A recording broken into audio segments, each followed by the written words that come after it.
welcome back to Naval Action and another look at port battle tactics. We're doing the defence of Bridgetown this time round, and we have predominantly a Swedish fleet with a smattering of French and the odd fellow in there. They've got great wind for attacking Bridgetown. The Brits have entered quite deep into their own circle and need to come out and try and engage the oncoming baddies. The commander of this one was one of the Brits, Augustus Charles Hobart-Hampden, and he was ably assisted by his private powder monkey, Mr. Lord Vicious. Thanks for joining me, lads. How you doing? Hello. Are you there, Mr. Vicious? Very fine, man. Yeah. So this is cold, it's a bit cold. This is a fourth-rate battle, and maybe I think they had one mortar brig. It was a 25 on 25. Maybe Augustus, you can give us the setup for how this goes, how this begins. We did have some join issues. I think at the immediate moment you can see that we're down one guy. I believe he actually undocked in a buck accidentally and couldn't join the port battle. So there's a tip for young players. Come in the right ship. Yes, please undock in the correct ship. But we essentially, it was just standard. They were joining upwind, so the order was given to leave the port, sail upwind as much as possible, in this case close to the land, with the idea being that we would eventually cut across their front and shoot sails, because that was the best thing that I could think of at the time to do with the wind position that they had. And I notice you're not too bothered here about forming up a line. The fleet's very much just holding a position along the coast, yeah? So there's no real... No. Yeah, it's just best speed, fight them. Start the fight as far away from the circle that we can comfortably hold as possible. And so I think in a little moment, let me just move that forward. We see exactly that. So we see the Brits are forming up just on the other side of the circle here. Yeah, we've made a right turn towards the land to swing back around instead of tacking. And put broadsides on them to start shooting their sails. Yeah, initially we were thinking they were going to rush us, but they just wanted to stay there and let the mortar brig work, you know? Yeah, and that's where they had the biggest mistake, because they just give up the wind, you know? When you are on the defensive side, what you want to do is try to contest the enemy further away as possible. There's quite a lot from your main circles. Defences at Bridgetown, isn't there? There's 2 big forts and 2 small towers, if I recall correctly. Yeah. And their mortar brig has got line at the moment on both of the towers, and they, of course, are easy points. Yeah, but you can see up if you back in that snapshot of the map, which I'll probably bring back up in a moment in my recording. At the bottom there, you can see a guy way in the back that we've detached just to threaten the mortar brig. Yeah. So, and there's a guy way down. He's working for an upwind position to threaten the mortar brig too. So just trying to keep the mortar brig from being able to work in complete safety. Uh-huh. But other than that, it's mostly about destroying sails at this stage. Because it's the Swedes, and we kind of expected at least one fire ship, because the Swedes usually do bring a fire ship to these Bridgetown battles. And in the absence of knowing who it is, you just kind of destroy as many sails as you can. So when you're looking for who's a fire ship, I mean, the telltale signs are obviously their own ships are shooting at it. Yes, and that's something we look for really closely, is for green on green to trigger the fire ship. And another thing is somebody who looks like they're trying to distance themselves from their fleet a little bit. Yeah. And who turns direct, who seems to rush at you suicidally at one point. Yeah. And something we've worked on a lot is better target discipline on that. And then when someone's acting like a fire ship, we just order them to fire only at his sails. So I think I'll just move it forward a few minutes. I think we actually see what looks like a candidate fire ship Yes. emerge out of their line. And let me just find out where that was. It's a little bit further along, I think, 11:30. Yeah. I think this is the point in the battle where they've dropped sails. Yes, We're just in a straight trading match, sails for sails, because none of us are close enough to hurt the other ships. This is But we Except still for have six. the wind advantage, so we have more healing and we are shooting going from a distance where they could not get us. Also, we formed up our line much faster, so we have much less people moving. While you see they have like double lines, Yeah. so pretty much we are not losing sails.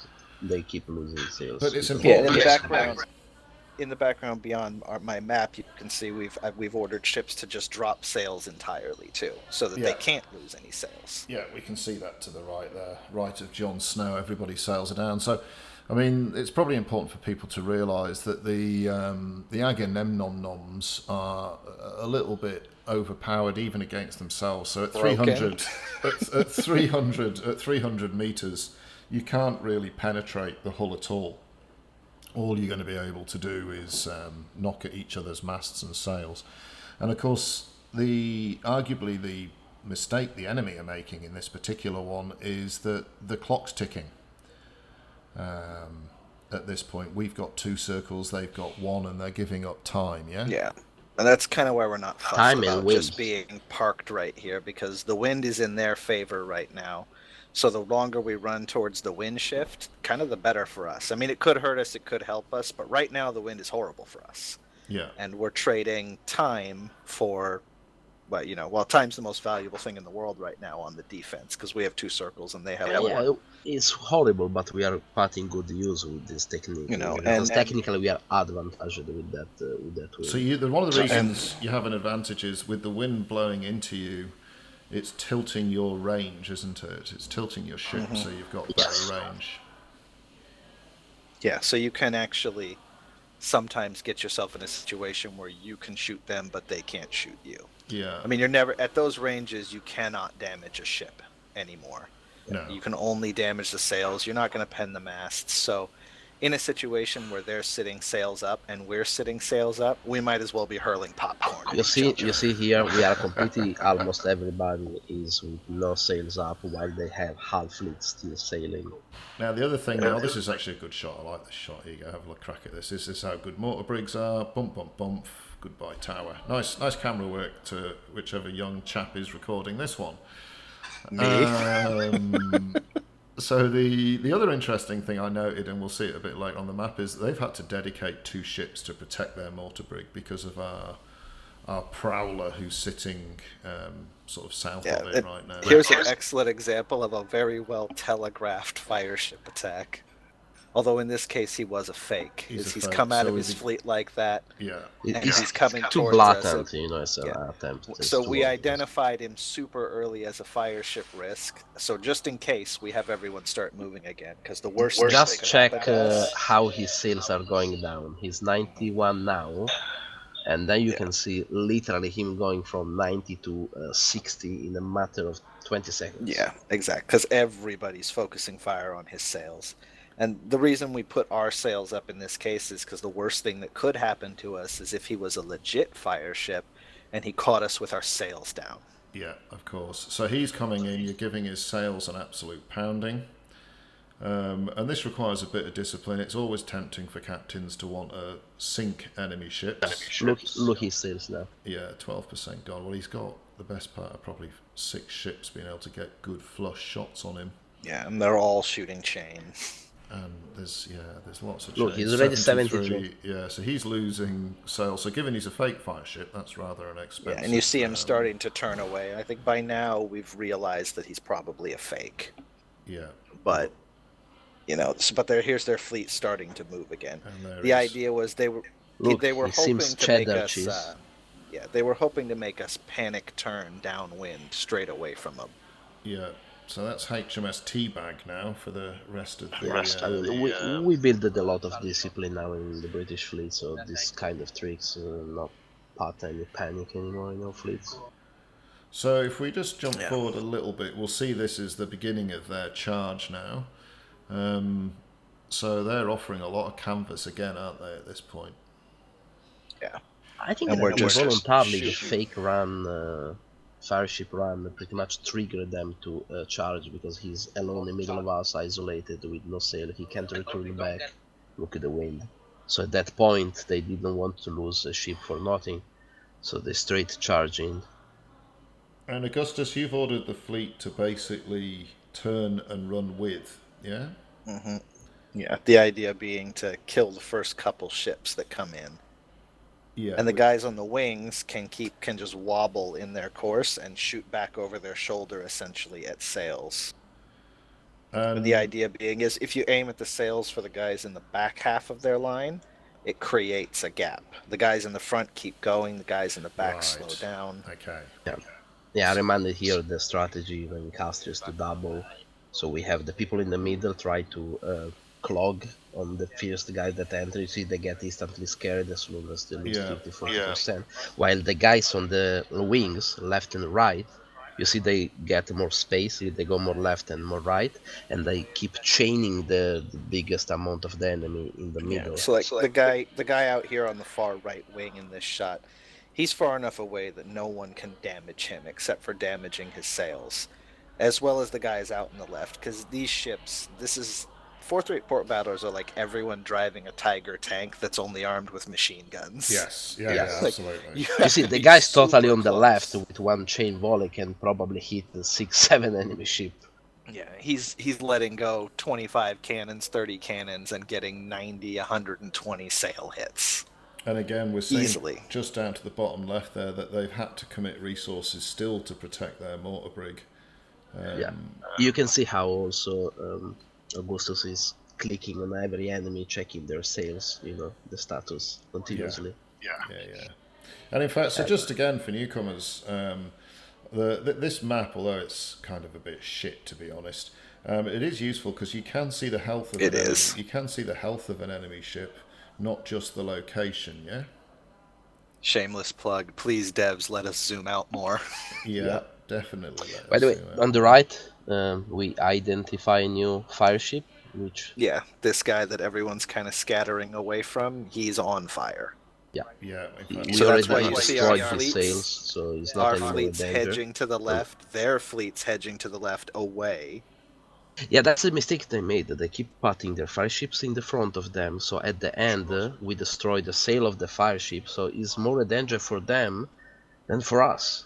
So instead of charging, now they need to turn away. I think we've seen at Orinoco and the likes, the best use of a fire ship is to send it into a fleet that's sailing into the wind. Here they're trying to send a fire ship, basically it's a fleet that's sailing in the same direction as the fire ship, which... Yeah. It works okay if the fire ship is faster than the targets it's chasing, but in this case, none of them are faster than us anymore. No, because this guy's... They already lost the sail game. Did the fires still... Did they damage... I know they were meant to damage sails. Did they start damaging sails straight away? I believe they don't start damaging sails straight away, but I'm pretty sure they do damage sails at a certain point. No, it don't cause any damage. Do they? No, they don't. Not even in I fire remember ship. they said they wanted them to. Yeah, not in fire ship. There should be a sort of dot. I do know that you can repair sails while you're on fire. Okay. You need to do that shock. before. It's like the a trick is that bizarre once we are almost in fire shock, you go boarding and click repair. So you slow down a lot the repair of the sails while you have the people in repair, and you go in fire shock. So you're still repairing while you are in fire shock. So you need to start that before going fire shock. We've spent a little time avoiding fire ships, and now I think you, Augustus, tell us what you're giving the fleet orders to do now, because it looks like a bit of a reform. We're basically, we've had a couple of ships way in the back and back towards the circle to try and contest it, and we're just headed straight for the forts essentially while they're chasing us to pull them towards the forts. Because if we're going to fight them here, we're going to fight them under the guns of the fort. That's very important in the sense, when we started, we went as much as near to them because you want space for maneuvering. In the sense, all these maneuvers we did, making these serpents keep shooting their sails. We could do that is because we have ground to spend for that maneuvers. We have distance to spend for it. Yeah. Exactly, which we gained when we closed on them as soon as possible on the start. They've had to fight for all of this dead ground that didn't mean anything. And at the same time, I mean, progressively, their sails are just getting hit and hit and hit. So they're you can choose the distance of the fight, yeah, now? Yes, we're dictating the distance. Also, I heard, because I watched their video from Ready, that they were not telling the people to repair, because they wanted to repair once they reach the brawl. So they keep pretty much moving for this time, pretty much with no order. They were holding their repair. Yeah. So there's two things that are happening at this point. They're not taking any circles. And I believe they have one at this stage. And they always only got one. As the fight, the center maybe. As the fight's going on here we see a nice little sort of cantilever by the fleet, and again you're coming past, you're punishing the sails. And so tell us, these forts, they can make a mess of a fourth rate, yeah? I think they're more dangerous, honestly, to the fourth rate's rigging and masts than they are to the they ship. tend to the mast more than counting damage. See the bye-bye video. But it's more a case of, like, if you get close to them, they'll do a number on you. But they can be also dangerous to yourself, because they are not intelligent, in the sense that if I'm in this case left towards the fort and the enemy is on the right, the fort by try shooting him, he destroy me. Yeah, while the fort will avoid shooting at your hull, it does not avoid shooting through your masts and sails. And it's the mass damage that can be colossal, isn't it? Because they're firing these big. Here we can see the other fire run. I think it was Castel. So this is another candidate fire ship, yeah? Yes. See, we are trying to reforming for returning towards the circle, and then they sent in the middle of us a fire ship, which, by the way, again get destroyed in the sails, and will explode alone in the middle of the alone and forgotten. Yeah. Yeah. Which is, not quite the witness me that you're after as a fire ship. They need a Rouge Noir paint scheme for Agamemnon, so emo fire ship can die alone and forgotten. And really now, I mean, this is pure kitage that's taking place. Yeah, we are trading ground, destroying their mobility, and we are trying to lure them on the two forts, pretty much. If you see the wind is slowly going counterclockwise. Yeah. So the idea was to bring them in the middle of two forts, then we swift around them, putting ourselves on the external part of the circle, so they are stuck between two forts, the land, our fleet behind them, and they have the wind also behind them. So and you can see, I think that this guy in the middle of this huge bubble is the fire ship. Yeah, and I think Sveno was pretending to be a fire ship every now and again, but Castrel, I think, the chap in the middle of the circle there that he focused on a few times, he's certainly been given a respectful wide berth. And he's probably receiving sail damage from everybody there on his right. Yeah. As he's chasing us. The mistake to stay in your center circle is a common mistake that many people do. For example, look, Trinidad, the last that we did, Spain got a fantastic opportunity to block us where we spawned, because the spawn was horrible between a small island and the ground, and instead they choose to remain in their center circle. So many people just remain in the center, instead going try to close up as much as possible to the enemy fleet. It's important to note that we're the best part of 40 minutes now into a port battle, and the attacking side has really sacrificed two ships at this point with attempted fire ships. But and they were both fire ships. That's right. But no other ship has been sunk. So they just have a couple of guys really damaged, like already 70% lost on one side, but no real exchange. But this is very much the story at the moment of the fourth rates, isn't it? That it's very, very difficult to put ships out of action.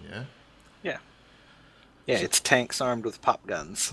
So that being the case, I mean, the whole I mean, what they've done now is by using 2 fire ships that weren't effective, is they've basically given themselves a situation where they now can't win a circle brawl. So They have a circle cap disadvantage. exactly, They have 3 pretty ship big less one. because they have also the mortar brig, and a which is mortar brig. no matter in the circle contest. So I think that decision to take a fire ship, you've got to really be confident it's going to pay off, isn't it? Otherwise, you are sacrificing a big chance at the port battle, yeah? They're very situational. I've seen them absolutely win port battles. Depends on the wind, yeah. the ground, how it's made. For example, Orinoco is fantastic if Wilmington, the defensive Orinoco, fleet have a those bad type of wind. ports. They are pretty much closed in, so fire ship running have a huge chance of success. But in an open battle like this, with wind on their favor, taking they're on, very don't need any fire situational. ship. Now, this is interesting really- for me because if we just look at the map as you've got it here, fundamentally they are where we want them to be. That's similar to the sorry, Castries. but at the you know, moment the we first are video we did. positioned. We're positioned where we'd ideally like their ships, and they're Yes. positioned where we'd ideally like our ships to be. So it is interesting that Augustus, you managed to fundamentally turn this around. If we just look at this map now, and then in only 2 minutes' time, you've circled our fleet and really reversed the whole fleet positions, yeah? It's like the Castries, you know. Avoid we kinda going split. behind them.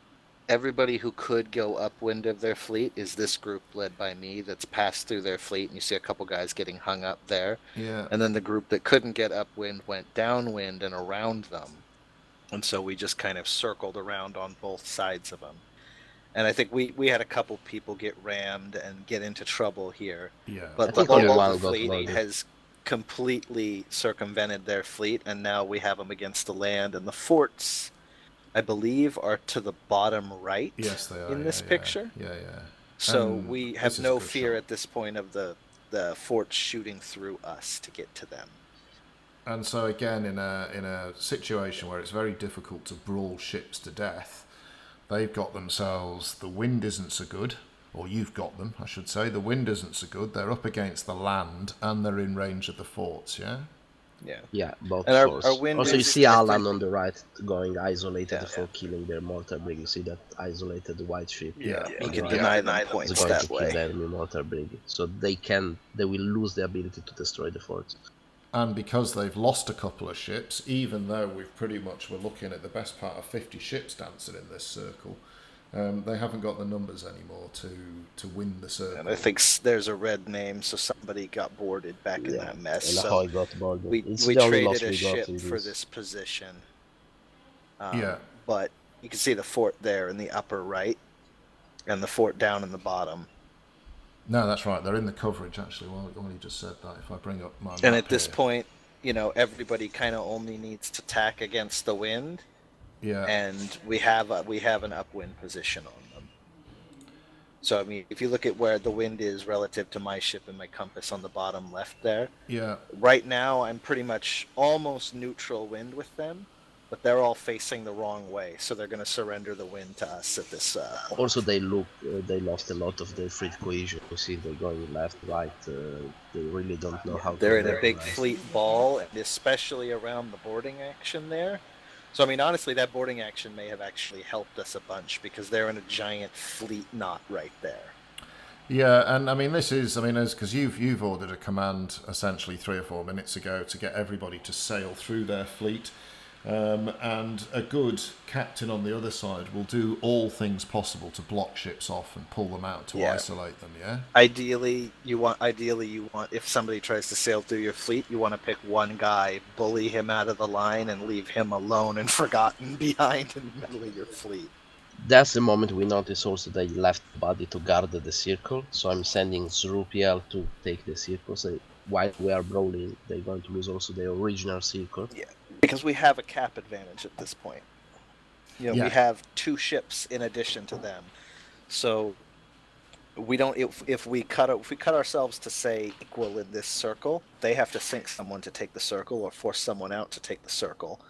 Although forcing someone out doesn't usually, in a fourth rate battle, produce enough time to take the circle, because these fourth rates are pretty maneuverable. Oh, the Aggies are So, super maneuverable. yeah, there's really nothing they can do at that point with a 2-ship cap advantage. Here they have Gross Lulu completely stuck in the wind, so our entire fleet now is trying to go for score another, fast kill. Yeah, you can see me turning there to look for a stern rig. This battle was one of the first times in a while I hadn't sailed a boarding ship, because after, I think it was the first time I was in sole command at Orinoco, I performed so poorly compared to my usual standards with all the micromanaging command, I said I'd never sail a boarding ship again. You can still When notice I was that in they charge. didn't repair the sails. So, I think really, to be honest, that at this point here, the battle is pretty much won, or it's at that point where it would be very difficult to lose it. We'd have to lose a lot of ships very, very quickly. Yeah, and then here you see I've decided to forego the stern rake on him to instead just block his ability to get back to his friends. Yeah, and this is the thing where you're trying to shepherd ships pretty much into danger. Because this is one guy who's alone. Pick a target, isolate him, and push him against your fleet, blocking his escape route, pretty much. Yeah, so this is... And you see I'm holding him right there, where there's nothing but friendly ships around him. Or from my friendly ships, rather. And at the same time, they're going to have to struggle into the wind to come back and help him. So I think if we skip on now, I mean, it's... a gloves off at this point. Have you basically said, just enjoy yourself, lads, or... I don't quite think at this point that we were there yet. I think we were still looking for isolated, easy kills. Okay. Yeah, the command style changed a lot. We were not giving any more orders to the fleet, like everybody will here or that particular degrees. Now we changed it to micromanage the brawl. And when we say micromanage, this is things like Augustus is asking people to hold a broadside for Billy Bob rather than anything in particular. You're basically, like, you kind of see how I schizophrenically click all over the place in the map. Yeah. And it's looking for people who are weak. Because when you're sailing around and you're looking around, you can't see how healthy a ship is when you're just looking in your normal camera.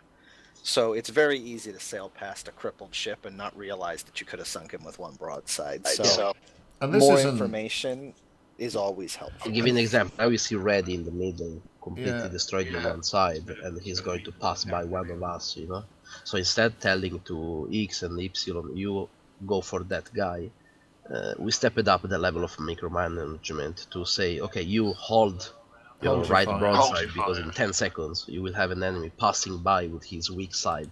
So your volley will facilitate a kill much better than telling to two guys, you two go towards that guy. Also because they can he can just run and just have you waste two guys to chase one that is just running.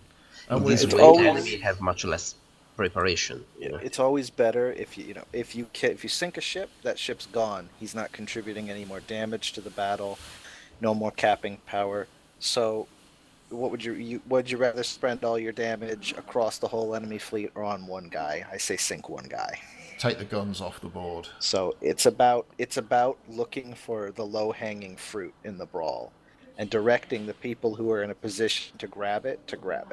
Now, it's a concept that even our people still need to master, because some people were thinking we were giving order to everybody, or they were complaining that 2, 3, or 4 people were giving different targets.